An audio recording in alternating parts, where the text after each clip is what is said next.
আজকে চলো কুরকুরে দিয়ে মাছ ধরি।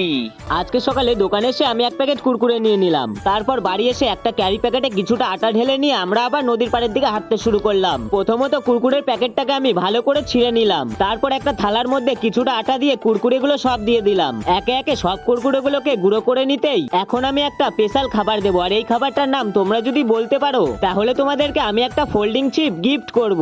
এদিকে টোপটা রেডি হতেই সেন্সুকে মনে হচ্ছে আমি এখনই খেয়ে নি। তাই আর দেরি না করে ছিপটা রেডি করে আমি বড়শিতে টোপটা লাগিয়ে নিলাম। তারপর ছিপটা নদীতে ফেলতেই কিছুক্ষণের মধ্যেই দেখো একটা মাছ বেঁধে গেছে। তারপর আস্তে আস্তে মাছটাকে খেলিয়ে ডেঙায় আনতেই দেখি প্রথম টোপেই দেখো একটা বড় সাইজের পাঙাশ মাছ ধরেছি। এরপর দ্বিতীয় টোপটা লাগিয়ে নিয়ে আমি একটা বস্তা পেতে বসে পড়লাম। একটা ছোট্ট করে ঝিক মারতেই দেখো একটা বড় সাইজের তেলাপিয়া মাছ বেঁধে গেছে। কিছুক্ষণ পরে দেখো একটা মাঝারি সাইজের আর একটা বড় সাইজের পুঁটি ধরেছি। শেষ মোমেন্টে একটা ছোট্ট পুঁটি ধরলাম। এবার তোমরা একটা লাইক করে সাবস্ক্রাইব করে দাও, আর আজকে আমি এতগুলো মাছ নিয়ে বাড়ি চলে যাই।